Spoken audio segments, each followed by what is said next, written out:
नमस्कार, मैं हूं अनुपम। प्रदेश की हर छोटी बड़ी खबरों को लेकर के, लेकिन आज जिस महत्वपूर्ण मुद्दे पर हम बात कर रहे हैं वो मुद्दा उत्तर प्रदेश सरकार के द्वारा माफियाओं पर की गई कार्रवाई से जुड़ा हुआ है।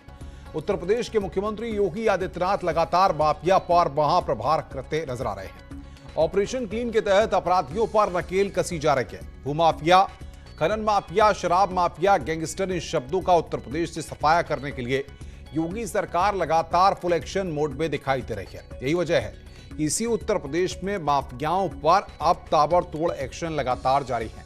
मुख्तार अंसारी, अतीक अहमद जैसे माफिया जिनका कभी उत्तर प्रदेश में सिक्का चलता था, आज जेल की सलाखों के पीछे पहुंच गए हैं। मुख्तार अंसारी के 250 से ज्यादा गुर्गों पर कार्रवाई अब तक हो चुकी है। अतीक अहमद के करीब 90 गुर्गों पर एक्शन हो चुका है। सुंदर भाटी गैंग, कुंटू सिंह गैंग भी योगी सरकार के एक्शन से अछूते नहीं हैं।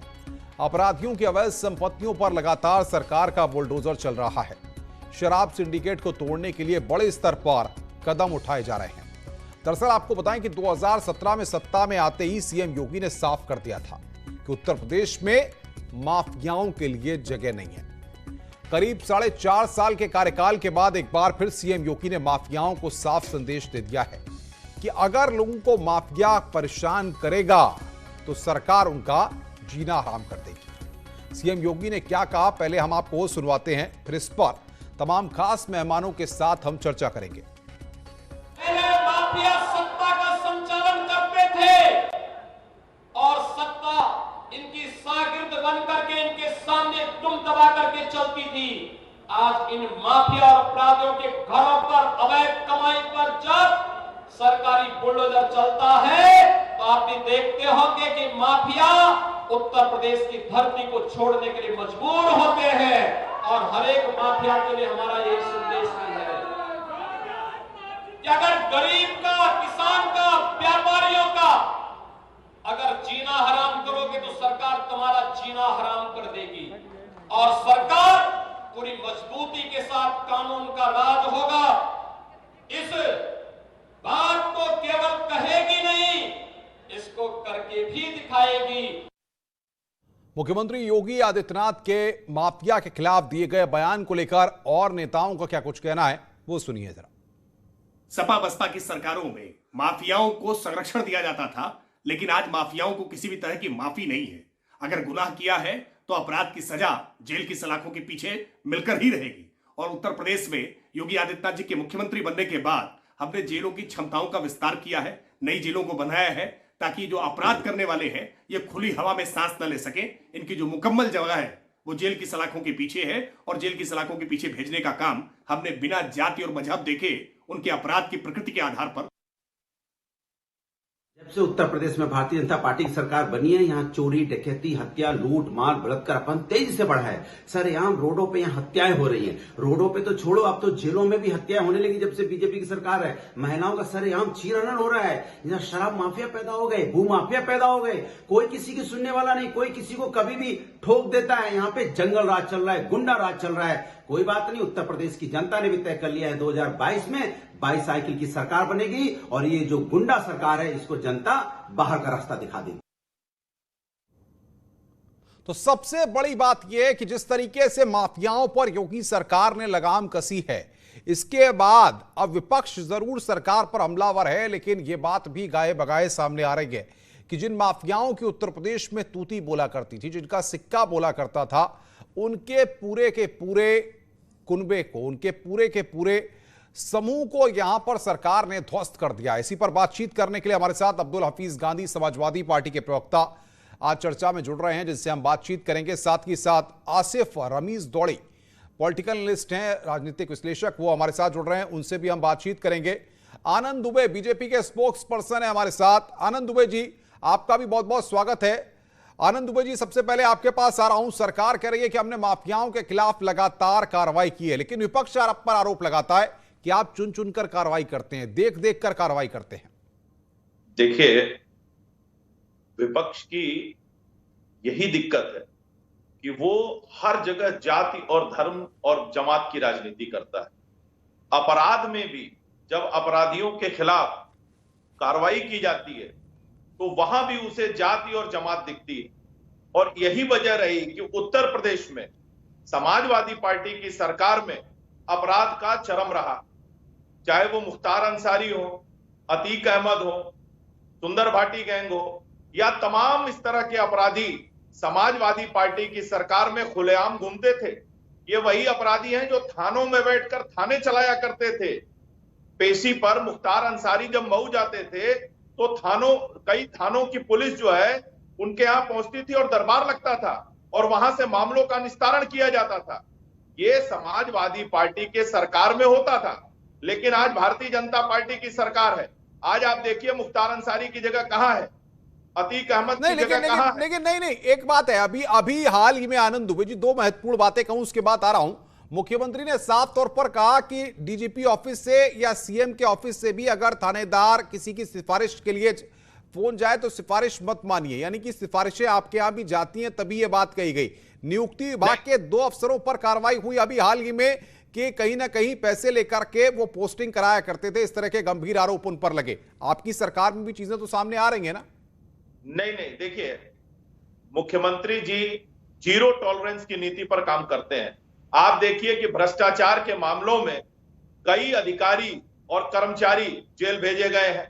मुख्यमंत्री जी का स्पष्ट निर्देश है, ऊपर से लेकर नीचे तक योग्यता के आधार पर, कार्य प्रणाली के चलिए, आधार आप मानेंगे नहीं इस बात को। अब्दुल हफीज गांधी, सवाल ये है भाई, सरकार अगर अच्छा कर रही है तो आपको पीठ थपथपानी चाहिए, आपको मानना चाहिए कि माफियाओं गुंडों पर कार्रवाई हो रही है। क्यों आपको नहीं दिखता है ये सब? देखिए, यदि सरकार अच्छा काम करेगी तो एक सकारात्मक विपक्ष होने के नाते हम जरूर तारीफ करेंगे। लेकिन मुझे बता दीजिए, पिछले 5 साल के अंदर कौन सा ऐसा माफिया है, बड़ा माफिया है, जिसको उन्होंने जेल के अंदर किया है? जितने भी माफियाओं की ये बात कर रहे हैं वो तो पहले से ही जेलों में है। यानी कि पिछली सरकारों ने भी माफियाओं के खिलाफ काम किया है, ऐसी बात नहीं है। लेकिन भारतीय जनता पार्टी करती क्या है कि कलकत्ता के ब्रिज का पोस्टर लगा के और अमेरिका की इंडस्ट्रीज का पोस्टर लगा के ये दिखाते हैं कि उत्तर प्रदेश में विकास हुआ है। तो ये इस तरह की राजनीति में समझता हूं कि नहीं चलेगी। उत्तर प्रदेश के अंदर धनंजय सिंह कहां पर है? आपको पता होगा कि लखनऊ के अंदर एक मर्डर हुआ था, 100 गोली मारी गई थी, किसी आजमगढ़ के गैंग का था, शायद कुलदीप सिंह गैंग या किसी का था, उसमें धनंजय सिंह का नाम आ रहा था। लेकिन धनंजय सिंह आज कहां पर है? क्योंकि वो मुख्यमंत्री जी के मुझे लगता है कि कुछ ना कुछ ऐसे रिलेशन है कि वो अभी पकड़ में नहीं आ पा रहे हैं। दूसरा, आप देखिए कि जिन्होंने रीटा बहुगुणा जी, जो अब इनकी नेता है, उनका घर जलाया था, जितेंद्र सिंह बबलू, और उनको इन्होंने भी भारतीय जनता पार्टी ने अपनी पार्टी में ले लिया था और जब हंगामा हुआ तो बाहर किया। एक संत कबीर नगर, जहां मुख्यमंत्री जी आज बोल रहे हैं, वहां पर एक सट्टा और शराब माफिया है, वैभव चतुर्वेदी। भाई आनंद जी, जवाब दीजिए, ये तो आप पर ही सवाल खड़े कर रहे हैं कि आप तो खुद ही सवालों के घेरे में, आप दूसरे को क्यों कटघरे में खड़ा करते हैं? उनको लिया और जब प्रेशर हुआ तो उनको इन्होंने निकालने का ड्रामा किया। तो भारतीय जनता पार्टी की जो राजनीति है ना, वो दिखाने की, यानी इनके खाने के दांत कुछ और है, इशारा भी कर रहा हूँ, लेकिन अभी तक ठीक नहीं किया गया। अब आप मुझे बताइए इन्होंने क्या कहा तो मैं उसका जवाब दूं। नहीं आनंद जी, वो तो आप पर ही सवाल खड़ा कर रहे हैं कि आपकी कथनी करनी अलग अलग है। ये साफ कह रहे हैं, आप जो कहते हैं वो करते ही नहीं है। जो उन माफियाओं को आपने, जो ऑलरेडी जेल में थे, उनको ही आपने जेल में दिखा करके आप क्या दिखाने की कोशिश कर रहे हैं? कह रहे हैं आपने तो कोई कार्रवाई नहीं की। देखिए, करने का ये है कि पुलिस वही है, लेकिन अब काम सही है। इनके समय में पुलिस क्या करती थी? पुलिस का मनोबल इन लोगों ने इतना गिरा दिया था। ये इनके समय में पुलिस आजम खान की भैंस खोजती थी। हमारे आज के दौर में पुलिस जो अपराधियों का एनकाउंटर करती है। मुझे अरे दौर छोड़िए, पिछली सरकारों पे अपराधी 391 अपराधी घायल हुए हैं। गैंगस्टर एक्ट में 42,000 से ज्यादा लोग गिरफ्तार किए गए हैं। 589 बदमाशों के खिलाफ लाठीचार्ज लगा है। और ये जुमला पॉलिटिक्स से बाहर आएंगे आप। मुझे डाटा दीजिए, आप जनता को बेवकूफ बनाना छोड़िए, मुझे डाटा दीजिए और नाम बताइए कितने मामलों को आपने जेल में डाला है। और आप देखा होगा किस तरह से पूछिए कि कोई बड़ा नाम माफिया बताइए जो उन्होंने जेल के अंदर डाला है। संपत्ति हो या उनकी संपत्ति हो, जिन माफियाओं की बात करते हैं वो पहले से जेल में है, पिछली सरकारों ने उनको जेल में डाला है। तो ये संपत्तियां की गई, अवैध कब्जा की गई, उन पर महलों का निर्माण किया गया। अरे भाई रुकिए, अब्दुल हफीज गांधी ने नहीं, अखाड़ा मत बने, रुकिए अनूप जी, रुकिए। आसिफ हफीज साहब, मैं समझना चाहूंगा, सवाल ये है कि आज उत्तर प्रदेश में योगी आदित्यनाथ की सरकार है, माफियाओं गुंडों पर कार्रवाई हो रही है, क्या विपक्ष इसे स्वीकार नहीं कर पा रहा है, या फिर उत्तर प्रदेश में जो जातिगत गोलबंदी होती है चुनाव के वक्त, उसके लिए नया ध्रुवीकरण किया जा रहा है? देखें, सवाल आपका बहुत अच्छा है और मुझे जितने भी लोग अभी बात कर रहे थे, शायद किसी टेक्निकल वजह कर किसी की भी बात सुनाई नहीं दे रही थी, तो मुझे नहीं पता कि सबने क्या कहा।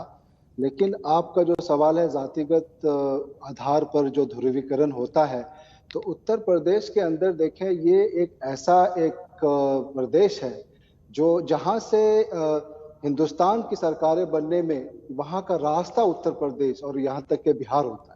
तो इस तरह की ध्रुवीकरण और इस तरह के माफियाओं का सामने आना और उस पर चेक लगना, कहीं ना कहीं वो एक जो दूसरे अलग अलग पार्टीज होती हैं, हर किसी में देखें आप, किसी न किसी तरह से माफियाज का जो एक होता है इलेक्शंस में उनका इन्वॉल्वमेंट या फिर उसको रोक लगाना, ये बहुत चैलेंजिंग टास्क होता है। अब वैसे में देखें, जब भी कोई भी सरकार अगर कोई अच्छा काम करे तो उसकी तारीफ करनी चाहिए, कोई भी सरकार जब खराब काम करे तो उसको क्रिटिसाइज करना चाहिए, और यही लोकतंत्र की खूबसूरती भी है। तो अगर यहाँ पे अगर किसी तरह से इस तरह के स्टेप्स लिए जा रहे हैं कि माफियाओं पे कंट्रोल किया जाए या जेल के अंदर उन लोगों का जो एक वर्चस्व होता है वो उसको रोका जाए, या इस तरह के कोई भी स्टेप्स कभी भी कोई भी सरकारें लेती हैं, तो बहुत महत्वपूर्ण बात आपने कही आसिफ साहब। जाहिर तौर पर ये सारे फैक्टर्स जो हैं अब, लेकिन क्योंकि 2022 का दंगल है, ऐसे में राजनेताओं को अपनी सियासत चमकानी है, ऐसे में मुद्दों को माहौल गरमाने के लिए उछालना बेहद जरूरी है। रुक रहे हैं एक ब्रेक के लिए, ब्रेक के बाद भी खबरों का सिलसिला लगातार जारी रहेगा।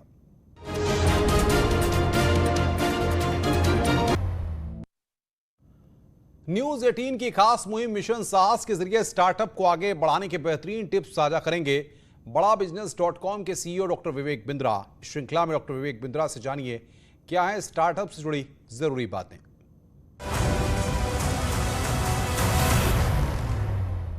नमस्कार, मैं Vivek Bindra, founder and CEO बड़ा बिजनेस.com। आज के इस एपिसोड में हम चर्चा करेंगे कि एक स्टार्टअप शुरू करने के लिए क्या क्या जरूरी है आपके लिए।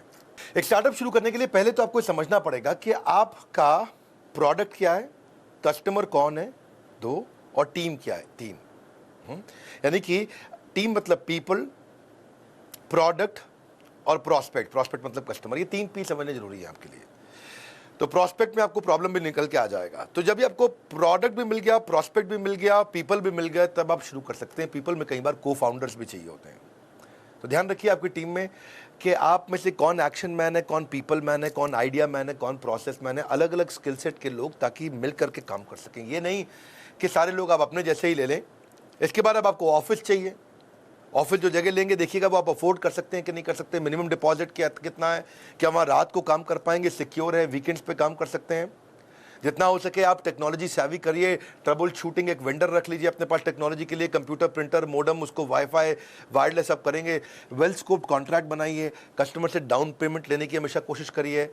आप अपने इनवॉइसेस को ऑटोमेट रिमाइंडर्स पर डालिए, अपने फाइनेंशियल फोरकास्ट को प्लान करिए। अगर कस्टमर लेट पेमेंट देता है तो फीस को प्लान करिए, उससे क्या फी चार्ज कर सकते हैं आप। अगर बिजनेस बड़ा हो रहा है तो अकाउंटिंग सॉफ्टवेयर। तो बेसिकली ये टेक्नोलॉजी, लीगल, अकाउंट, फाइनेंस, ये बेसिक्स कुछ होते हैं कि कैसे आप कॉन्ट्रैक्ट वर्क बनाते हो, कैसे आप various forms of payment accept करते हो, कैश रिजर्व कैसे बनाने की कोशिश करते हो। अपना बजट जरूर बनाइए। पेपर वर्क अगर आपको नहीं आता है तो एक सूटेबल बिजनेस आइडेंटिटी, LLP बना रहे हैं, पार्टनरशिप बना रहे हैं। उसके बाद एक अच्छा लॉयर लेके आप business permit, taxes, licence, registration, IPR, trademark, copyright, money recovery, ये सब प्लान करिए। इसके लिए आपको एक अच्छा लॉयर चाहिए।